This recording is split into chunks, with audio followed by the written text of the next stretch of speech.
ইয়ানি উঠিয়া বড় ইমাম আর মুরব্বী হলে হজরত ঈসারে খাতল করার পরামর্শ করলা। তারা তানরে বান্ধিয়া রুমান হাকিম ফিলাতর কাছে লইয়া গেলা। যে জনে হজরত ঈসারে দুশ্মনের হাতত ধরাই দিছিল, ও ইহুদায় যেবলা দেখলো বিচারত তানরে দোষী সাব্যস্ত করা হইছে, ও তার ভিতরে খুব দুঃখ হামাইল। এ বড় ইমাম আর মুরব্বী হলর গেছে ও রুফার 30 টাকা লইয়া ইয়া কইল, আমি তো একজন নিরপরাধী মানুষরে খাতল করার লাগি দরাই দিয়া গুনাহ করছি। ইকান শুনিয়া তারা কইলা, তেও আমরার কি হইল, ইটা তো তোমার ব্যাপার। ওই সময় ইহুদায় হোক 30 টাকা বৈতুল মুকদ্দস ইটা মারি ফালাইয়া গেল গিয়া নিজে নিজেও ফাঁস লাগিয়া মরি গেল। বড় ইমাম হলে এই ঠেকা হাত লইয়া কইলা, ইগুন তো বৈতুল মুকদ্দসর তবিলও রাখা ঠিক নাই, কারণ ইটা হইল লৌর দাম। বাদে তারা পরামর্শ করিয়া ও ঠেকা দিয়ে মুসাফির মানুষের খবরস্থানের লাগি এক কুমারর গেছ থাকি জাগা লইলা। এর লাগি ও জাগারে ওখনো লৌর জাগা খোয়া হয়। ইটা ওয়া ইয়ারমিয়া নবীর মাছ দি যেটা বাতাই লইছিল ওটা ফলি গেল। তাইন কইসলা তারা যে 30 টাকা নিল ইটা হইল তান দাম। বনি ইসরাইলে তান ও দাম সাব্যস্ত করছিল। আল্লাহ আমারে জেলা হুকুম দিছইন, ওলাও তারা কুমারর জাগা লো আল্লাহি ঠেকা গুণ দিল।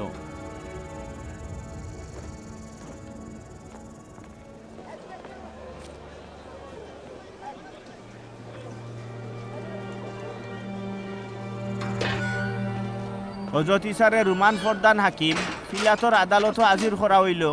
হাকিমে তানরে জিকাইলা, কিতাবা তুমি ইহুদি অকলর বাদশানী? তাইন কইলা, জিয় আপনি ঠিকও কইরা।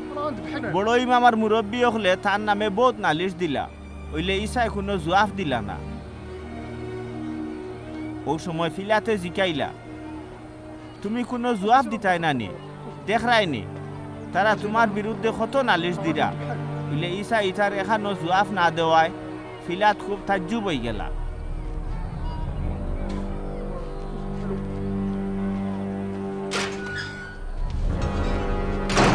দেশের প্রধান হাকিমর নিয়ম আছিল আজাদি ঈদর সময় মানুষের পছন্দ মাফিক একজন আজতিরে খালাস দিতা।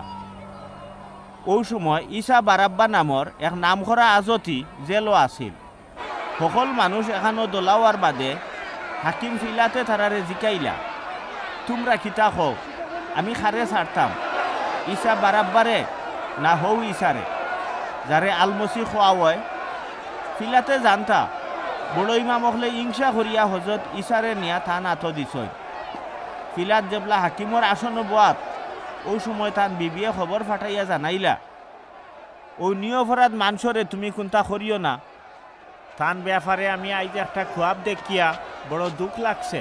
ওইলে বড় ইমাম আর মুরব্বী হলে মানুষরে উস্কাইয়া দিলা, তারা যেন বারাব্বার মুক্তি চাইন আর ঈসারে খাতল করার কথা কই।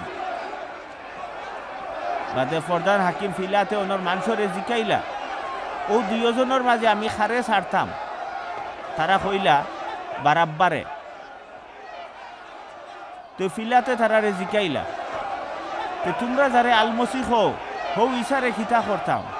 তারা হকলে চিল্লানি লাগাইল, তারে চলিব কাটিয়া মারো। তাইন কইলা, খেনে হে কিতা দুষ করছে?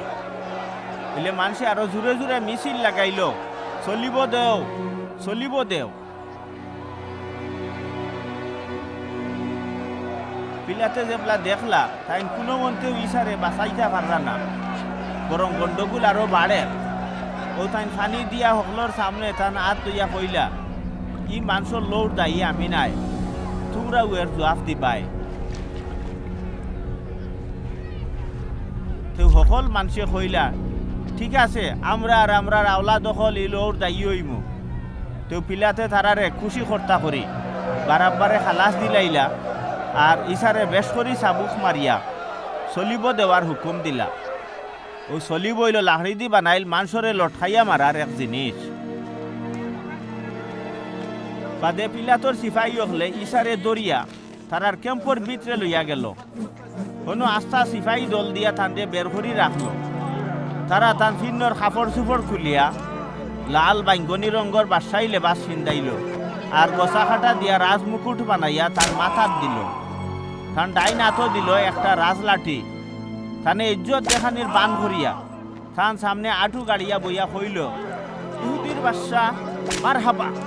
ওই সময় তারা থান উপরে সেফ দিল আর ও লাঠি দিয়া বারে বারে থান মাথাত মারলো। ওইলাখান ঠাট্টা মস্করা আর বেত্তমিজি করার বাদে তান ফিন্নর বাঙ্গনি লেবাস খুলিয়া তার নিজর খাফড় ফিন্দাইল। তান দিয়ে চলিব নিয়া খাতল করার লাগি রওনা দিল।